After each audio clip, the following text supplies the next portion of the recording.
Kemarin setelah ini rame, ya kan, pengacara dari PTA ada yang tiba-tiba muncul gitu bilang saya pengacara dari PTA gitu kan. Bayangin aja bahwa PTA itu punya pengacara, saya sampai nggak dikasih tahu gitu.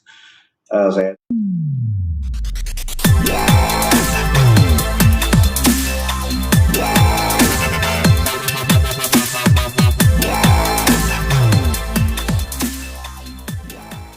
pastinya kok teman-teman saya banyak gitu yang saya coba mintain tolong ya gitu. Oh iya, terus kemarin setelah ini rame, ya kan, pengacara dari PTA ada yang tiba-tiba muncul gitu bilang saya pengacara dari PTA gitu kan. Bayangin aja bahwa PTA itu punya pengacara, saya sampai nggak dikasih tahu gitu. Saya muncul lalu ketemulah dengan kuasa hukum saya kan gitu. Terus gimana? Gitu.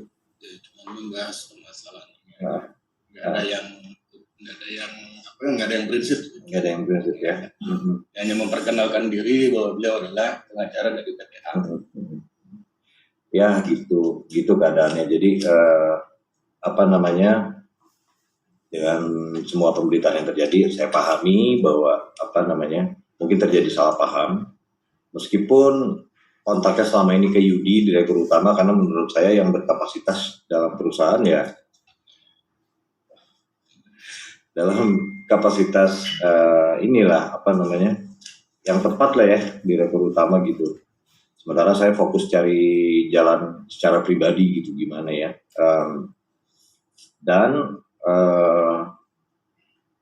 Mungkin terjadi salah pahamnya adalah misalkannya mungkin saya nggak cari, tapi banyak teman-teman saya juga yang jadi saksi bahwa sampai hari ini pun saya masih mintain bantuan gitu, apakah itu saya minta kerjaan ekstra atau apapun itu yang bentuknya akhirnya saya bisa mengembalikan ini gitu. Yang menghasilkan gitu loh. Cuman ya karena kondisinya pandemi gini kan, jadi ya mereka juga kan sulit ya gitu. Jadi nggak semudah biasanya lah.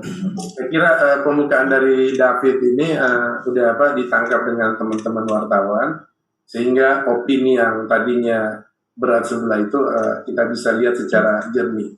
Oke, sebelum saya memberi kesempatan kepada teman-teman wartawan, mungkin saya ke Mas Hendra ya. Tadi yang dijelasin oleh David, artinya somasi yang dilayangkan oleh yang meminjamkan dana itu somasinya itu diarahkan ke PTA perusahaan itu atau ke atas nama David. Kenapa nama David yang akhirnya jadi membesar, jadi bola salju, seakan-akan semua tanggung jawab itu di diri David sendiri gitu. Padahal ini kan tanggung jawab perusahaan.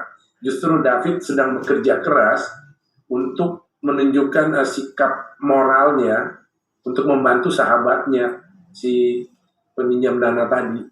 Gitu. Silakan Mas Hendra. Saya kurang mengerti ya.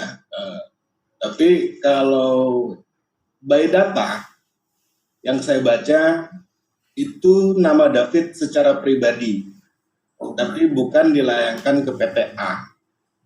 Yang semestinya yang bertanggung jawab adalah PTA. Saya kurang tahu kenapa kok dilayangkannya ke David, gitu. Karena saya selaku penerima somasinya. Artinya kan secara hukum formal, somasi itu salah alamat nggak?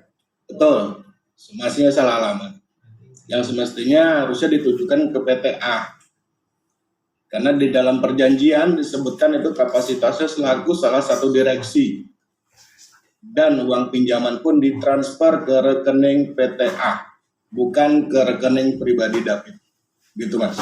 Oke, saya tambah lagi Mas. Artinya kalau ini salah alamat, harusnya David nggak perlu ribet. Kalau ini bukan sahabatnya yang minjemin dana, David nggak perlu ribet karena ini harusnya tanggung jawab perusahaan. Dan dalam hal ini direktur utama. Gimana Mas Hendra? Saya nggak tahu, mungkin setan yang bersemayam di dalam diri dia itu setan yang baik.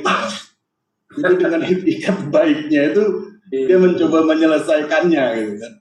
karena ada tanggung jawab moral ditambah hubungan David dengan Lina tuh sebenarnya baik, harmonis, baik, karena sebagai seorang teman ditambah lagi yang bersangkutan sedang dalam kondisi kesehatan yang kurang baik.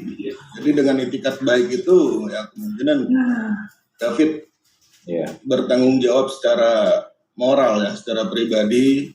Ini teman saya gitu. Karena gini, Kang, kalau saya simpel aja lah, saya kurang ngerti hukum, jujur aja. Cuman saya simpel aja bahwa ya memang pada saat itu kan Lina juga membantu perusahaan ini gitu, itu karena lihat saya gitu loh. Karena saya berteman dengan dia dan ya secara moralnya oke deh, meskipun akhirnya terjadi miss dan lain-lain gitu, saya sebisa mungkin tanggung jawab pribadi gitu. Cuman memang keadaan belum mengizinkan aja, karena bukan yang nggak mau nyicil ya, karena terakhir dari pihak sana kan kebutuhannya adalah untuk dilunasi,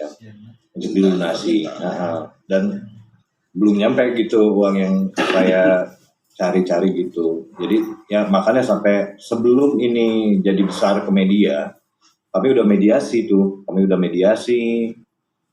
dan udah menawarkan juga seadanya, mungkin baru setengah M lebih dikit gitu.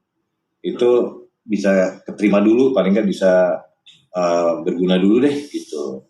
Sisanya nanti dicicil, cuman pas atau mau gimana gitu kan, ya gimana baiknya gitu kan. Kondisi juga lagi pandemi begini, saya belum bisa kasih kepastian karena event-event sendiri juga kami banyak hilang ya gitu. Oke. Hilang. Jadi, sorry Fit, sebetulnya hari ini itu menurut aku tuh yang harus sampai ke masyarakat bukan soal angka itu, tapi tanggung jawab moral seorang David terhadap sahabat itu udah dipenuhi.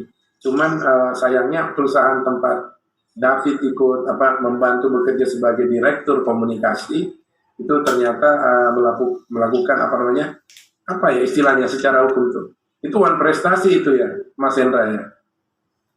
Kalau di kita bahasanya ya kurang lebih seperti itu, Mas, one prestasi. Oke. Ya, one prestasinya perusahaan, akhirnya David seniman itu sensitif. Saya paham banget bagaimana kerja seniman itu sensitif.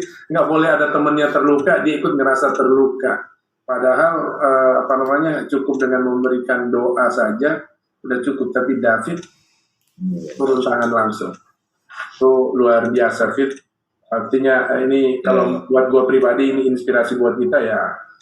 Kalau ada teman punya masalah ya membantu. Tapi yang harus kita luruskan juga adalah David udah baik hati membantu untuk meluruskan, memperbaiki kinerja perusahaan, terus piutang yang harus dilunasi.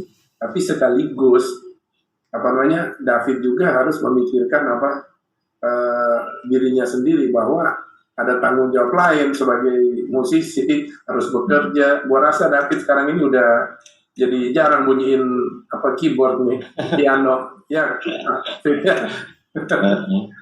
Oke, iya sih. Iya, oke. Saya kira dari klarifikasi di awal ini introduksi udah lengkap ya menurut saya. Mudah-mudahan teman-teman wartawan bisa menangkap apa yang kita sampaikan. Nah, sekarang giliran teman-teman wartawan untuk nanya. Ini kita mulai dari chat apa? Oke.